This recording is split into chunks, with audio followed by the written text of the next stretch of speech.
Welcome back to the Smart Nonsense Podcast, where we talk about entrepreneurship, self-development, challenging norms. You want a hook pop? I think this is 2022 predictions. Yeah, that was one of the 3 bullets I had. 2022's half over. You know what happens, I think, in Q2? Yeah. Q2 of the year and of life. Well, businesses start to cut their budgets. Well, and so we're shrinking a little bit, shrinking maybe 10%, client-wise. here's the thing. Yes, dude. I told you yesterday, I'm like, I just live outside the fray. That's me, dude. Watch this on YouTube, please. Just outside. Here's the fray. That's me, dude.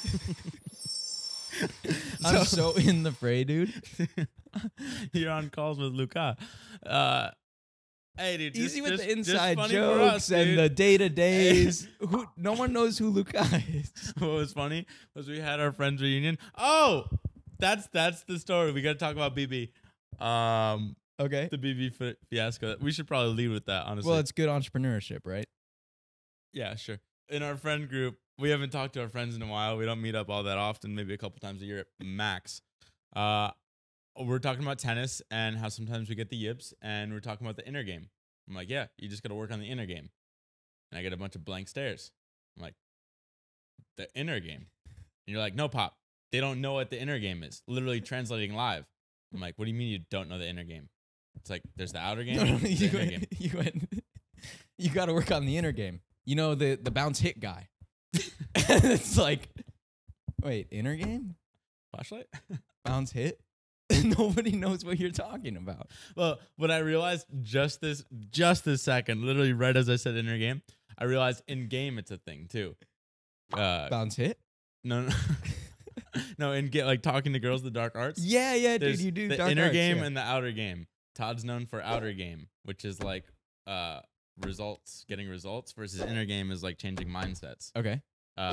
So I've just been steeped in it. But they're all new. They didn't get the dark arts. They didn't get the inner game of tennis. And then you think people do when you just say these things. I forgot how to speak. You remember our big breakthrough at lunch? It was related to this. Which we were getting all eat upset. lunch almost every day. In Maine. Last week. We were getting all upset that like Easy both. threats.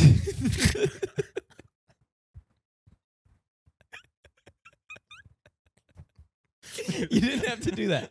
That doesn't serve the audience at all. No.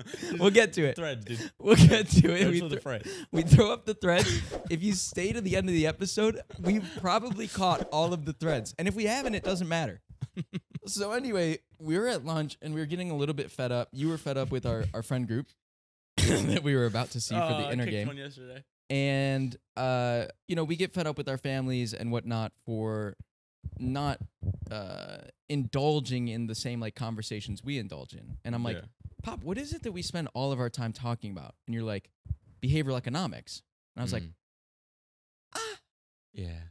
I love behavioral economics. Well, it's like what's all this shit that we like where it's like, oh, you think people are gonna react one way, but we're all apes, so we react another way. I'm like, oh, dude, that's behavioral And economics. like rationality and irrationality and like Right. maximizing and satisficing. You're like behavioral economics. I was like, we just get off to it. So you're telling me when I send some Nassim Taleb behavioral economics thing to my family and nobody responds, it's not because it's not because of me. It's not because of Taleb. They just don't care about behavioral economics. Hey, So dude, that was a big one. let's talk about grit, dude. Grit. Wait, well, that was to finish your inner game thread, Oh, right? So we read all these books, inner game. You do it in the dark arts and in business and in tennis. We talk about this stuff all day long, but nobody knows what we're talking about right. unless they do a lot of behavioral economics. Yeah. Yeah, it's tough. I get why people are like, yo, once you're so in it, you can't realize you're in it. Like the best teachers are the ones that just started, like just got beyond that. Because very soon after, you're like, oh, you just take it as Inner game. common sense inner game. But like, I don't like opportunity cost, for example. I'm sure this little like postage thing of one of our friends left their shirts. I thought it was yours, so I brought it here. You're like, yo, this ain't my shirt, and it's like probably a $20 H&M shirt. It's like, oh, well, do we send it back? And it's like, my mom would probably send it back. But it's like, well, we wouldn't, just because we're like, oh, well, what am I gonna go buy postage and go and like have that on my mind? It's never worth it unless it's like $10,000. Yeah, and then you get so deep in the game that it's not even a consideration. My first thought was literally put it in the trash. Right? You're like, trash, huh? No, I'll do a little better. I'll donate it. But like, it's not even a consideration that I will get it back to this person. I'm like, I will send you the money to buy a new shirt. Grit, dude. Well, yeah, I was thinking about grit, and I'm like, okay, what if I were to do Patty proud? Because that's really why I'm on this point. Patty is Patty Galloway. If you've been listening to the podcast, he's a YouTube consultant. Hey, I'll do Patty proud in a second, but in Maine, we were ordering. Okay, so we come up to this food truck, and it's like there's no pressure, there's no line. It's just like us and the person. There is some pressure when we check out. We'll get to that in a second. And this is an Asperger's thread. Tease him. So we get up there, and yeah, it's kind of like the inner game, right? We get up there, and we're looking at the menu, right? There's a menu. There are maybe like 6 options on there, and it's a bunch of tacos. It's a taco truck. Like taco, a bunch of other like fucking casserole corn things. I don't know what they are, but I see in the corner it's like, hey, 3 tacos for like $5 or some deal. I'm like, okay, I like deals. That's kind of nice. I wanted to get 3 tacos anyway. I'm like, yeah, can we do 2 of those 3 taco deals? And I want these 2, and then Belky wants those 2. And she's like, no, you can. Those 3 tacos have to be the same type. I'm like, okay, well, now we only get 2 variations of taco. Belky, do you want both? And keep in my mind, I say, do you want both? Because I'm looking at this board, and I didn't properly say this, but there are like 4 different options of tacos. And I say, do you want both to Belky? Now, keep in mind, I'm a little bit rattled because I was expecting I could pick and choose because I'm like, it's no skin off their back to make different tacos each time. But they're like, oh, we're just going to get a larger quantity. It's easier for them. So I was a little bit nervous in the moment. I'm like, Belky doesn't want the vegetarian taco. That's who would get that. And there's one that just looked bad to me. I'm like, he wouldn't want that either. So I'm like, you just want both. Now you went with it. So I'm standing there. I'm like, oh, he just asked if I want both. He totally thinks we're having a conversation in his head. He has considered the options on the board. He's decided which 2 he wants. We haven't vocalized anything. And he's like, you want both? I'm like, well, here's one. Oh, one argument could be made. Oh. One side is yes, maybe I have Asperger's and I have conversations in my head that don't exist, and then I just assume things. 2, we're telepathic. We spend 8 to 10 hours a day talking, and I'm like, I know your preferences. No, I really wanted the veg. That's quick. I really wanted the mushroom one. Quickly shot down by Belky wanting the exact opposite of what I wanted. But you're satisfied, sir. And you're like, both? I'll see what Dylan's rolling the dice on. And I'm like, yeah, chicken and shrimp or whatever it was. And or fish. And we got that. Yes, dude. Is that grit? No, that's not grit. Also, really annoying is when they spin it around and it's like, hey, you want to tip 20%. And I'm like, I actually saw one of those, what do they call them? Point of sale things.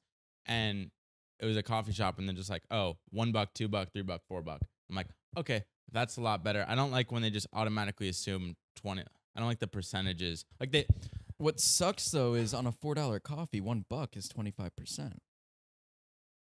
I guess I mean like sometimes they'll default. I don't know if it's in their algorithm, but they'll default to whatever amounts to a higher total. Oh, that's tricky with it. Percentage or just the $1, $2, $3. That's really tricky with it. Hey, so maybe I'll shoot a short on that because I shoot shorts and they go viral. I have 1 in 10 maybe. 1 in 10. Can't replicate it. No, but we'll try because we got clip 2.0. Great. Nope. Clip 2.0. It's almost like you're having a bout of psychosis in the pod. It's kind of funny. Too many threads, dude. I'm trying to juggle. Wait, I had a thread there actually. Let's talk about grit, dude. You want to talk about mead? Mead? Oh, mead's sick, dude. Because I was at the taco stand. Yeah, you want to shoot YouTubes again, huh? No. Oh, that's what you want to talk about mead? I wanted to talk about mead specifically. Bad marketing? Because there's no niche on this podcast. So I thought we could just talk about the mead we tasted. Hey, no, my turn. I was listening to I was listening to my, I think that would actually be really funny if this podcast was that ridiculous. It's just like you're on the verge of a psychotic break, and you're just like, dude, go onward, just thread it, dude. yeah, let me thread the needle. Dude, someday people are gonna make a documentary about us, and this podcast episode, there's really nothing going on in our lives. There's nothing good nor bad. This is gonna get painted as like the inflection point for whatever transpires in the next 2 years. This was their psychotic break. They just lost it. Well, I don't have much to add. I just want to kind of derail, but I'm listening to My First Million, and it's this guy. He was like an ultra marathon vegetarian dude. Yeah. And he's like, nah, screw all the viral tactics and like try and just make good content, and the people will come and just do it a long time. I heard that too, and I was like, huh. So ever since we talked to Patty and we kind of got into the viral game, and you get a little disenchanted when you don't get the views, like we haven't shot that much content. And I'm like, huh. More than ever too. Huh. Hey, no, dude, I had another thread though. I didn't like that episode. What is this? Oh, the talking one? Yeah. Okay, so I'm talking now. I didn't like that episode. Yeah, I just thought they were talking about how it's like really good to tell stories and whatnot, and then the guy just talked a lot, and I was like, Really good to tell stories, and then bored me with your stories. Yeah, you want to talk about your bidet? So, or was that thread not? We're gonna pick that thread up. This is a classic lesson in satisficing. Where did I hear this? Tim Ferriss. No. Louis Von Ahn. Who? Oh yeah, Duolingo. Yeah. Duolingo founder. Also the CAPTCHA thing. Whenever you're pretending not to be a robot, pretending not to be. Oh boy. He had this recommendation. It's like, you're a bot, huh?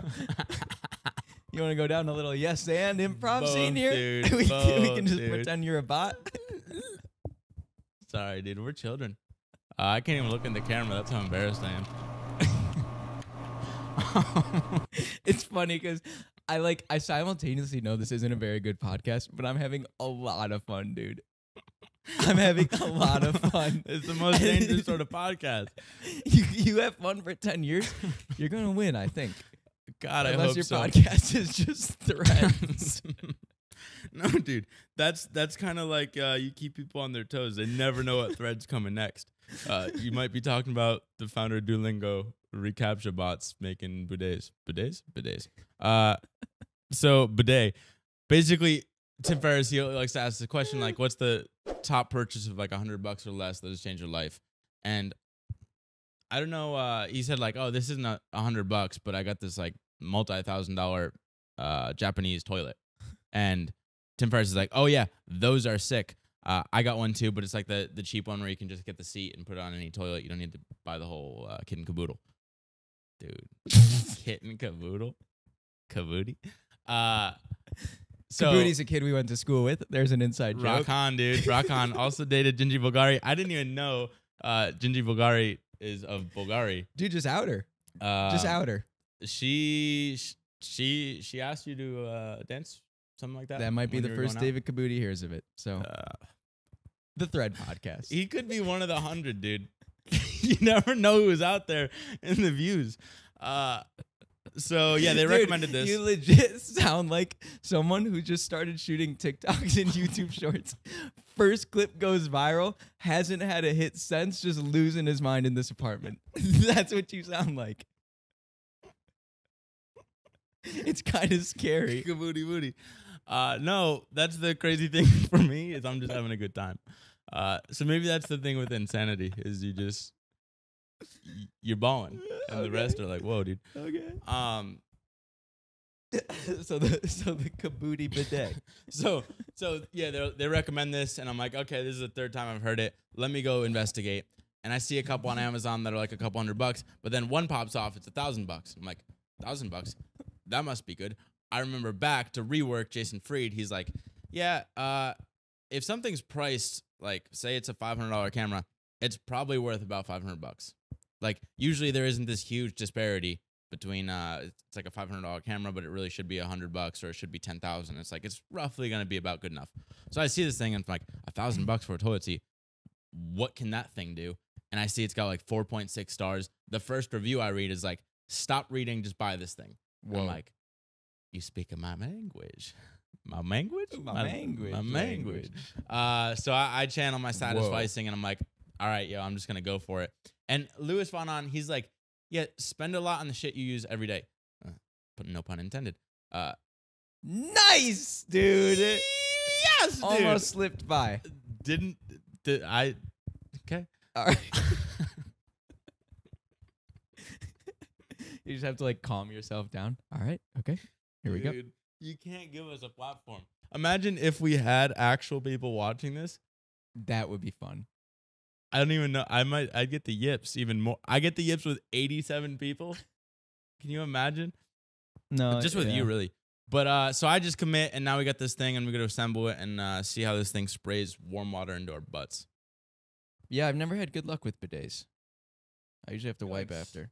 Dude, I'm cackling over here. Grit, dude.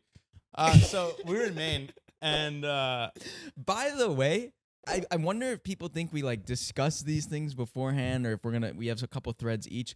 Nothing.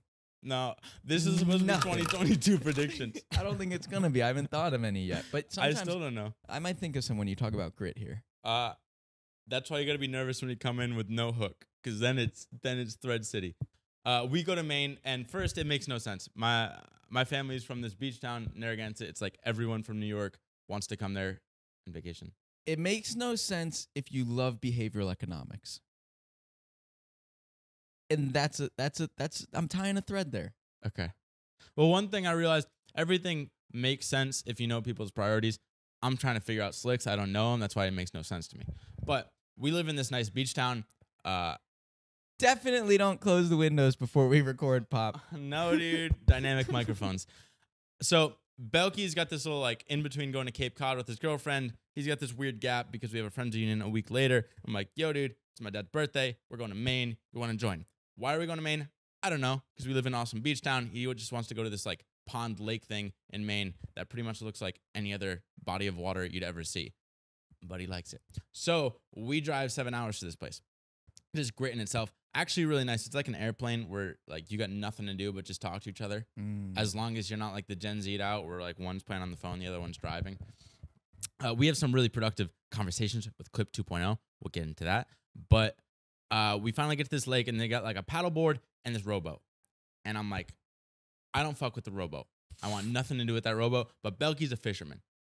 Hey, we can put up a B-roll of Belky fishing. Don't look at the muff, though. We're going to blur out the muff. Blur out the muff. The muff, censor it with a black bar.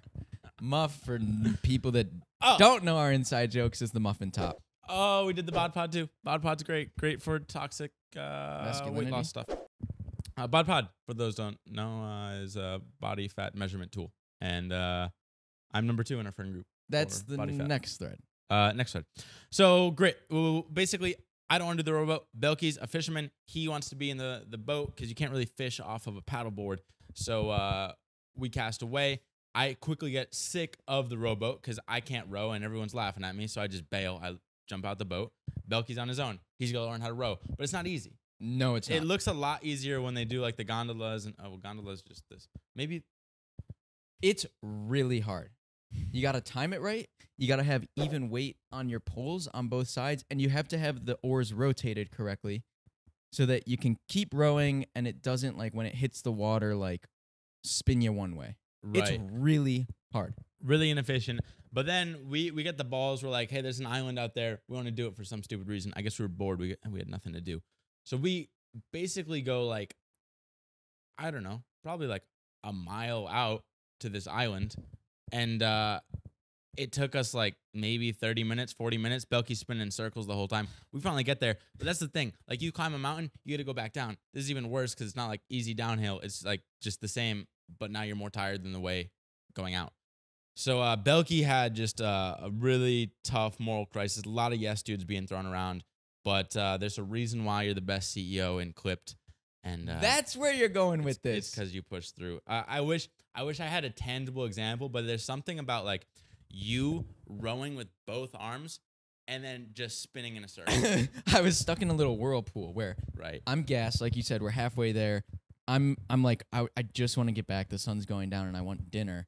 I'm pulling my hardest and I'm just spinning in circles in my whirlpool. It's because you got a dominant right arm and maybe a whirlpool. Meanwhile, you're laying down backward on the paddle board, like barely paddling with one oar, and you're going 4 times as fast as me.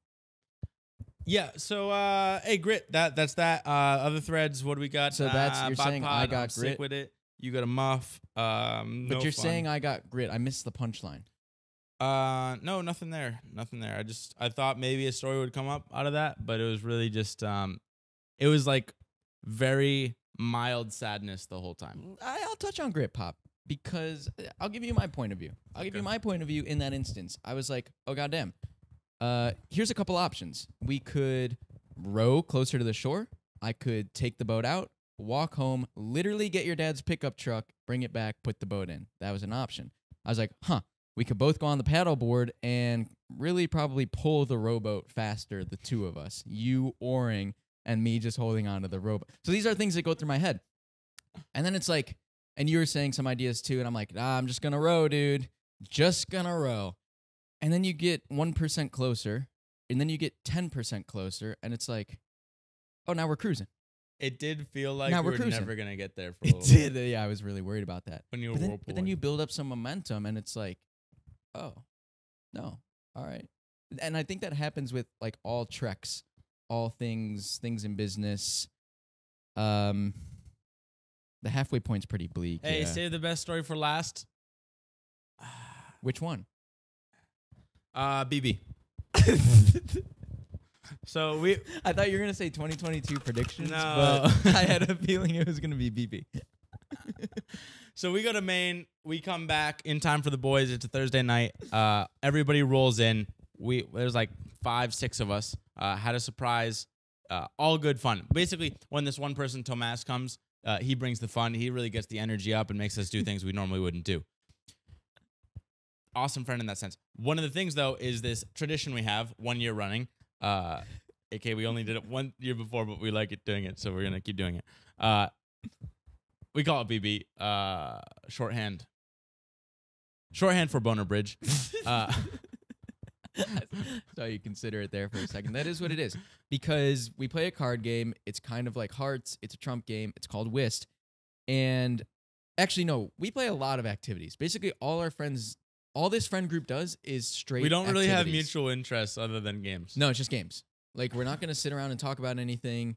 We're not going to watch something. We're not going to go do an experiential. It's like just games. Like, we've literally done an obstacle course inside of the house as friends, which is strange. Anyway, if you lose all those games, the worst thing we could think of doing was having to go stand at the top of Boner Bridge with your boner in your hand, slap it around a little bit, and then jump off the bridge into the water 25 feet below. At like 1, 2, 3 a.m. Nice. Keep in mind, it's also illegal to do this. And weird. And you got to check the tides because it's only really like 8 to 10 feet deep. And we like to do flips and stuff. So one of our friends, Uptuck the Boogie, he gets that name because mid-game, out of nowhere, we were playing like titties or something, which you bounce it and you got to put it in with your chest. He just comes out of nowhere and squirts. He squirts out his face. And I have this thing where maybe it's the Asperger's, but it's like this instant reaction of like something deep inside me just comes out. It blurts out and Uptuck the Boogie! That comes out. Squeaked right out of me. And now, well, it's the same mechanism as Kabooti. It's just like you hear things, you get your threads, and you very quickly turn them into a name or an inside joke or a catchphrase. Your catchphrase guy. Right. I only have I have very slow wit, except in those instances of Upchuck the Boogie. Maybe that's Same something thing to with do with how you grew up. Otoma. Yeah. And so I have my back turned to the event. I'm like, Pop, what just happened? He's like, he Upchuck the Boogie. And I'm like, what? Upchuck the Boogie, dude. I'm like, what? I think there's a song. I forget what it's called. Well, maybe we'll play it. Hey, get copyrighted. Remember when Patty said like one of our biggest problems is the content we make is just a bunch of circles. It's like All In podcast, catchphrases, inside jokes, entrepreneurship. Audience of one, dude. Yeah, and none of those circles are connected in a Venn diagram. That's our problem, dude. Upchuck to boogie. Yeah, well, hey, it does what it is. So we Upchuck the Boogie pukes. One of our friends is awesome. He cleans it up for him. And then Upchuck the Boogie is the clear loser. But it's kind of, we have this thing where it's like solidarity. So we get down to Boner Bridge. You only really have to get it up, slap it around a little bit if you lose multiple games. Right. Like you're the biggest loser. It's never happened. It's never happened. It's very close a lot of the time, though, so it will happen at some point.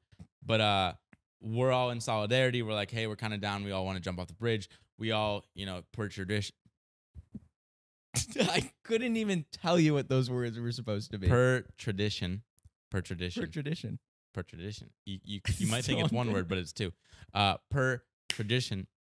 Still struggling with it. We all mount on top of this this ledge, I don't know what you call it, like a railing type thing, made out of stone, and we declothe. Yes. It sounds about as gay as it should sound, and then we all look at each other, eye to eye, do the countdown, and we all jump.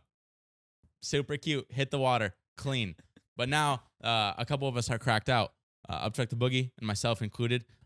We love jumping. So we get giddy. We run up, still naked this whole time, keep in mind, and go, and we want to do our flips. I didn't realize, but oh, wow, I totally forgot about the other one, too. So we do our flips. I don't know. At some point, I landed bad on one of these because we also did this thing where I'm like, oh, what if you run up and do this like parkour and you jump over the railing, like some cool little lift thing. And so I was the first one to do it, and I'm like, it was kind of successful. I actually don't think it was successful. I think that's what did it to me. Because I don't know. This is like, oh, you upchucked the boogie. Can you see that? Probably. Yeah, it's a giant bruise on his thigh. I don't know what I got. But today is what, Wednesday? This was a week ago, pretty much, 6 days ago. Still kind of there. But that hit, and then some other friends tried it. They got scared. They'd like mount on top of that little ledge, but then they'd like scrape themselves, and like you just got to commit. And after like 4, 5, 6, they actually did it. One of our friends, like, he went over, and we were kind of looking from behind, so we couldn't see what happened after he dropped. All we saw is like normally you pencil over, right? Your like feet are at the bottom. But here his ass was first. He goes over. It's butt at the bottom. Legs are about chest height. So like, we didn't see what happened. We're just like, he's a goner. Surprisingly, he didn't really bitch about that. I don't know what happened. No, he might have like how a cat can land on You're its talking feet. about when he did the parkour move? Yeah. Because he clipped his ankles. And so Skank. he went into a terminal velocity stumble. And I think he rotated a number of times and then landed on He his just butt. landed like, okay. One of our friends also did the same thing. It looked like he landed all right, but apparently smacked his head and was like semi-concussed, and he was like, help. And then Upchuck the Boogie was like, this guy doesn't need help. Oh, yeah, Like, this is good. This is how it started. This is how I Right, think right. where your story's going. Right, This is how it started. It's a long one, long-winded story. Before the help, you guys jumped off BB like 15 times. We jumped off a lot. We spent about an hour there. That doesn't help. We our also case. did the next day just for shits, just us two. I wasn't naked though. There were some guys fishing, and that was kind of sweet. Hey, we're not talking about that one. So he hits, and he's like, first cry help. We're like, come on, dude. Is that a joke? Second one, we're like, yo, are you actually hurt? Third, help. We're like, all right, Austin, go and fish him No, out. dude, it's Upchuck the Boogie. Also, this wasn't a like. I guess he was winded, but this wasn't a scream of distress. It was literally like, help, help. And this guy is really tough. Like Kevin, he normally doesn't want to like seem fragile, but here he was just mid drowning. And keep in mind, we're also pretty drunk. Belk, you didn't drink that much. I drank slightly more, and they all drank a lot. But I think it was kind of even playing field. So Austin goes out. I'm like, all right, fuck this. I'm gonna go back up. So just them at the bottom, and now it's us S4 with Tom. Yes.